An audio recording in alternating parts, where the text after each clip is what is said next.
Fellow Ghanaians, good morning. Travel the Ofankor Nsawam stretch today, right now, and you will understand what true national neglect feels like. What was once a proud artery linking communities and commerce has been reduced to an eyesore of failed promises, shifting timelines, endless diversions, created lanes, and dusty storms that bury entire communities. A contractor has torn up the road in the name of reconstruction, yet instead of sequencing the work in ways that keep the road usable, entire stretches have been left unmotorable, abandoned to rain and mud. With every downpour, traffic builds for hours, cars overheat, engines knock, and commuters lose productive hours that no one will ever pay back. The road has become not only a construction site, but a graveyard for shock absorbers, ties, and patients. And this is not an isolated case. Go to the Kasoa Winneba Junction construction, another lifeline of movement and trade.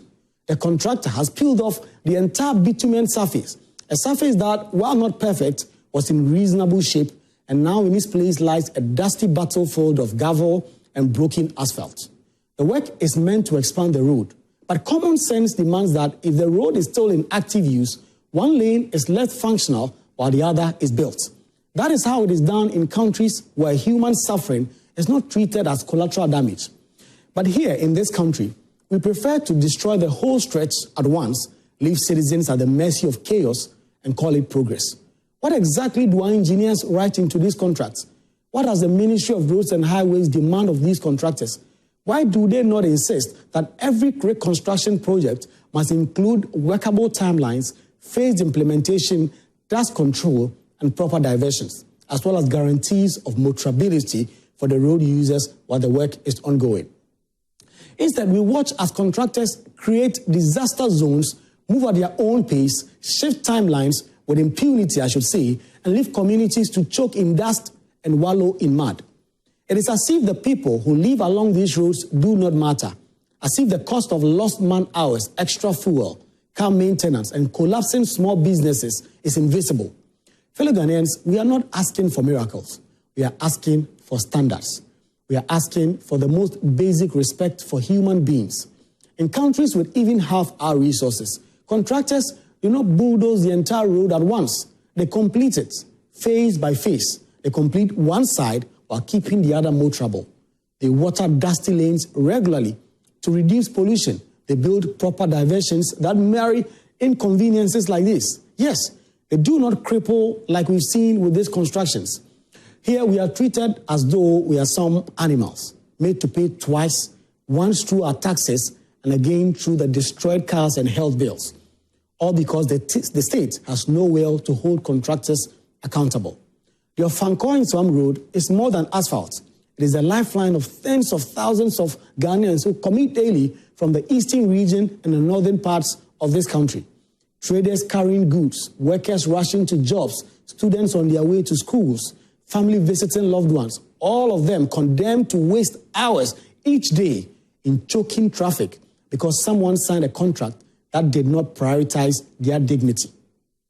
And when the rains come, like they have come in the last few months, the disaster doubles.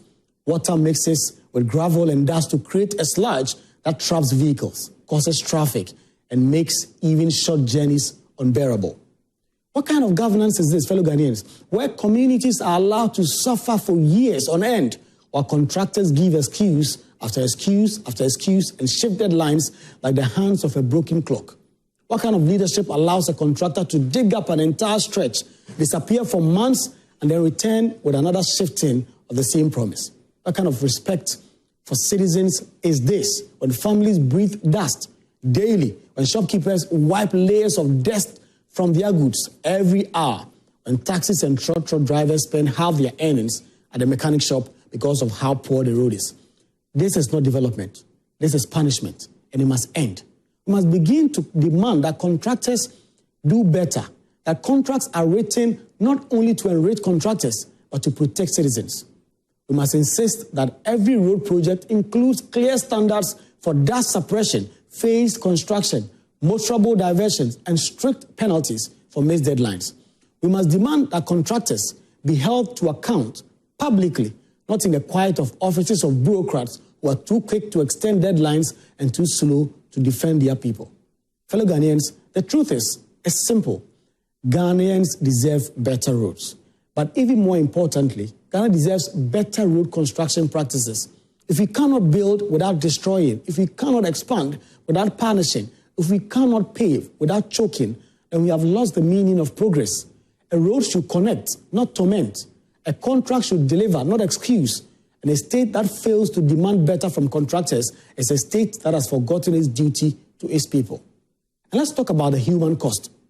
Every additional hour spent on that traffic stretch in all the construction sites in this country is a child arriving late to school, a trader losing morning market rush, and a worker arriving late to his job and risking dismissal.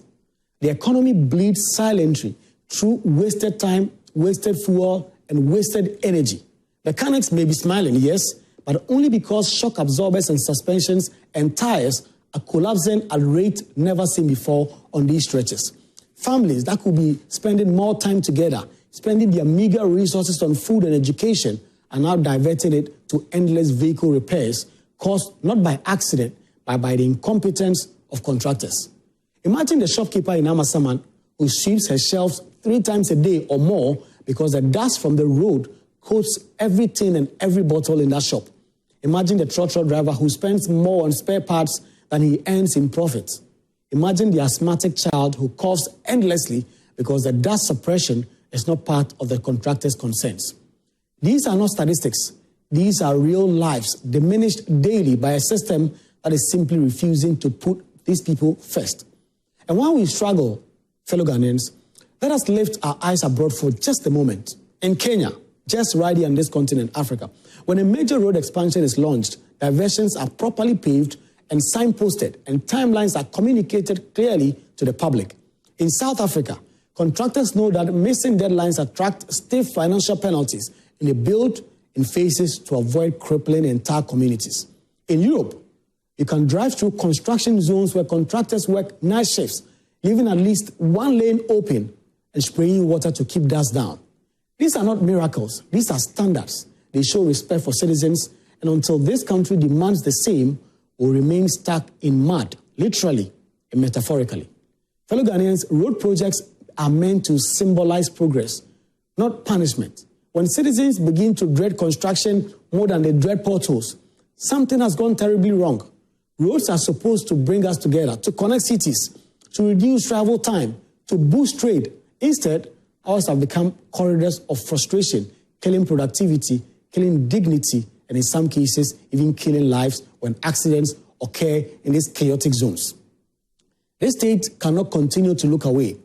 Contracts must be rewritten with the citizen at the center. Contractors must be supervised with rigor, not pampered with endless extensions. Engineers who sign off on poor plans must be held accountable, and ministers who fail to enforce standards must answer to Parliament and to we, the people.